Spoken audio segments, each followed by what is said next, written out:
So you are the one who has secured admission in medical college और अब आप परेशान हैं कि क्लासेस कब शुरू होंगी, कैसे पढ़ना होगा, कितना पढ़ना होगा, कौन कौन सी बुक्स पढ़नी होंगी, इंजॉयमेंट होगी कि नहीं होगी एंड मच मोर। तो आज मैं आपकी क्वेरीज़ को रिस्पॉन्ड करने जा रही हूँ। My name is doctor Musfira and I am from Faisalabad medical university.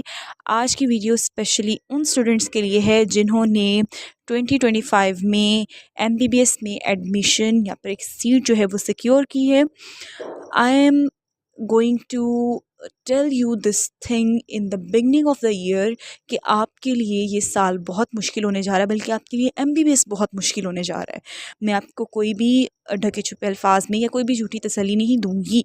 I am not going to sympathise with you guys, but I am going to empathise, जो कि एक डॉक्टर की ड्यूटी होती है। आप लोगों के लिए MBBS बहुत मुश्किल होगा, और क्योंकि UHS ने जो है वो पासिंग परसेंटेज इंक्रीज़ कर दी है टू 70% और आपकी अटेंडेंस होगी एटलीस्ट 90%, तो फिर आप अपने एग्ज़ाम्स में, प्रोफेशनल एग्ज़ाम्स में बैठने के काबिल होंगे। So don't take it easy, बिल्कुल भी। किसी किस्म का जो आपने बातें सुनी थी, एक दफ़ा आपका एडमिशन हो जाए फिर उसके बाद इंजॉयमेंट करें, मज़े करें, बस अपने प्रोफेशनल एग्ज़ाम से थोड़ा सा अर्सा पहले पढ़ लिया और बस 75% अटेंडेंस होती है एंड ऑल दैट, नो। अब 90% अटेंडेंस है, 70% पास परसेंटेज है, जहाँ 70% के ऊपर आपकी समटाइम्स कुछ कॉलेजेस में पोजीशंस आ रही होती हैं और बहुत ज़बरदस्त मार्क्स तस्वुर किए जाते हैं। तो अब एटलीस्ट आपको 70% लेने पड़ेंगे पास होने के लिए, ठीक है। तो आपको मैं स्टार्ट से ही गाइड करने जा रही हूँ इसके बारे में और आपको बताने जा रही हूँ जो मोस्ट इम्पॉर्टेंट चीज़ है, that is you need a good mentor. आप जब MBBS में आते हैं फर्स्ट ईयर में, आपको गाइडलाइंस के लिए बहुत सारे ग्रुप्स में ऐड किया जाता है, कोई आपको सीनियर्स गाइड करते हैं, लेकिन इस बात में आपने बहुत ही ज़्यादा एहतियात करनी है कि जो आपको गाइड कर रहा है वो कितना सीरियस है ख़ुद अपनी पढ़ाई में।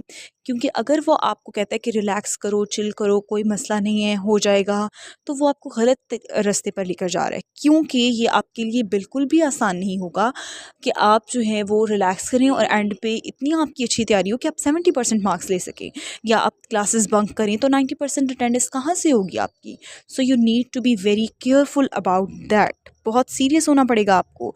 वो जो रिलैक्स आप सोचते थे या कोई इंजॉयमेंट वो भूल जाएं। अभी आपको पढ़ाई पे बहुत ज़्यादा फोकस करना होगा, ठीक है। और वो जो आपको कोई अगर कहे ना कि ये छोड़ दो, ये तो इम्पॉर्टेंट नहीं है, नो, अब नहीं ऐसा चलेगा। अब आपको सब कुछ पढ़ना पड़ेगा, ठीक है। तो अब मैं आपको बताने जा रही हूँ आपके सब्जेक्ट्स कौन कौन से होंगे। फर्स्ट ईयर में जो मेन 3 सब्जेक्ट्स होते हैं वो होती है फिजियोलॉजी है, एनाटमी है और बायोकेमिस्ट्री है। अब मॉड्यूलर सिस्टम चल पड़ा है तो उसमें कुछ माइनर्स भी होते हैं और कुछ मॉड्यूलर सिस्टम है, but I don't have much information about that.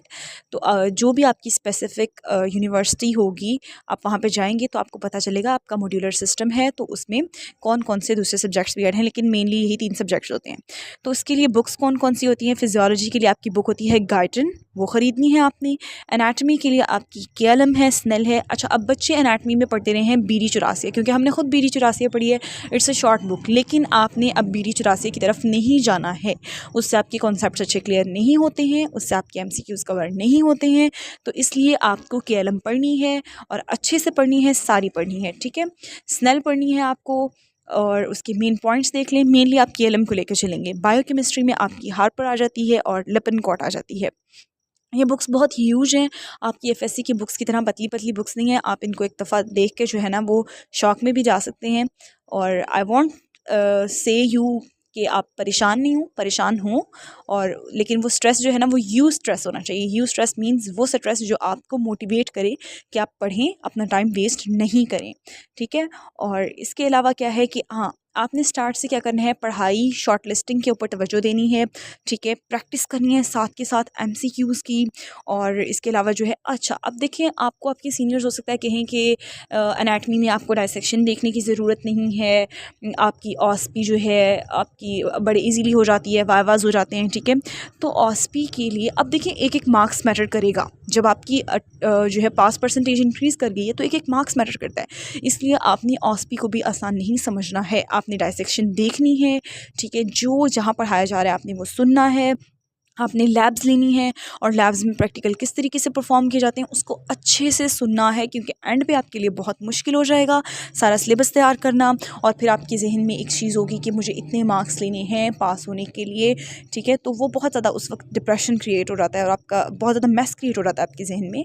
तो लैब्स लें, लेक्चर्स को नोट करें, ठीक है, क्योंकि आपको समटाइम्स लेक्चर की बात याद रह जाती है और वो आपको याद आती है फिर आपके एग्ज़ाम के टाइम पे, और वो आपके लिए बहुत ज़्यादा बेनिफिशियल होती है, ठीक है।